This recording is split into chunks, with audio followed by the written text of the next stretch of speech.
All right, let's talk about something called the trust window. It's a really powerful idea from an author named Steve Sisler. We're going to dig into why, so often, our big attempts to persuade people just fall flat, and how the real secret to actually connecting with someone is all about building trust, not winning an argument. You know that feeling, right? You're in a meeting or maybe even just talking to a friend and you're making your point. You're passionate, you've got all your facts lined up, but you can just see it in their eyes. The lights are on, but nobody's home. Your words are just floating away. So what's going on there? And how do we actually get people to listen? Well, Steve Sisler says the problem isn't usually our message, it's the lack of connection. And he uses this brilliant metaphor called the trust window. Now, this isn't some sales technique.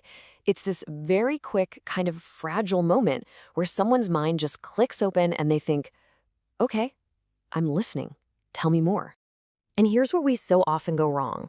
We're taught to perform. We learn the scripts, we practice our pitch, we get ready to overcome objections.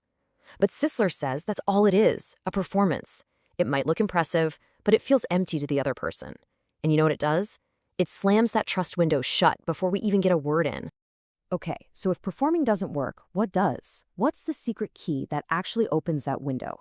Well, the answer is in this really fascinating field called axiology, which is basically the science of how we value things. So axiology says our brains subconsciously sort everything into three different buckets of value. First, there's intrinsic value. That's the built-in, irreplaceable worth of a person. Then there's extrinsic value, which is all about how useful something is. And finally, you've got systemic value, which is about ideas, logic, and systems. And here it is, the absolute secret to the whole thing. To build trust, you have to talk about these values in the right order. You always have to start with the intrinsic, the person. You see them, you acknowledge them as a human being. Only after that can you move to the extrinsic, how your idea might be useful to them. And way at the end, you get to the systemic, the data, the plan, the logic. People first, always. But what do we do, especially in business or sales? We get it completely backward, don't we? We charge in leading with our amazing system or the incredible outcome. This will boost your ROI by 17%. When we do that, we're screaming that the person is just a tool to get to our result. And poof, trust is gone. So why is this order so incredibly important? To get that, we need to meet the real gatekeeper of the trust window. And spoiler alert, it is not your logical, rational brain. It's something much older and more powerful. There's this fantastic metaphor from social psychologist Jonathan Haidt. He says our mind is like a tiny, logical rider sitting on top of a giant, emotional elephant. Now, we all like to think the rider is in control, steering with logic and reason, but we'd be wrong. See, the elephant, that's our emotion, our gut feeling, our intuition, is the real boss. It decides where to go in a split second based on one thing. Do I feel safe? The rider, our rational mind, is basically just the PR department. It comes in after the elephant has already started moving and spins a logical story to explain why it was a good idea. And this is the absolute key to everything. You cannot persuade the rider with your brilliant logic until the elephant feels safe. The elephant isn't asking, are your facts correct? It's asking, are you safe? Do you respect me?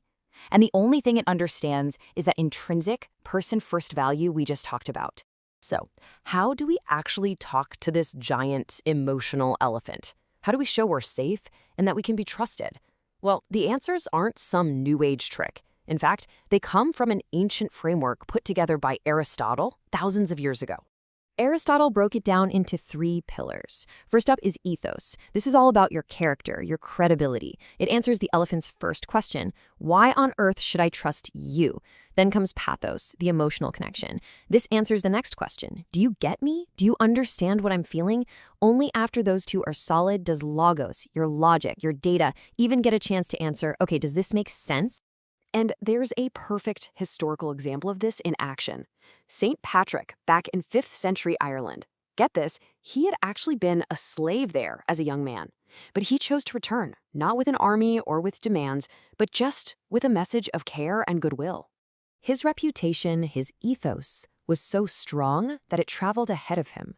People genuinely felt he had their best interest at heart. They saw him as someone who cared. Because of that, their trust window wasn't just open, it was off the hinges before he even started preaching. They were ready to hear whatever he had to say. So, when you put all of this together, it leads to a massive shift in how we need to approach pretty much every important conversation we have, whether we're trying to lead a team, make a sale, or just connect with our family. The big takeaway is this: stop performing. Just stop. Forget the clever lines and the fancy techniques designed to handle objections. An objection isn't a wall you need to smash through. It's a signal that the trust isn't there yet. The real goal is to drop the act and just connect with genuine, authentic presence. And in the end, it really all comes down to this simple truth. As Sisler says, trust isn't something you can fake with the right words. It's not a tactic. It's a reflection of who you actually are, of being the kind of person who genuinely values the human being in front of you more than the point you're trying to win. So that leaves us all with a pretty clear challenge, doesn't it? The next time you walk into an important conversation, what's your goal going to be? Are you going to fall back into the old habit of trying to persuade the writer with performance and logic? Or are you going to remember the elephant and focus first on earning the right to be heard by opening that trust window?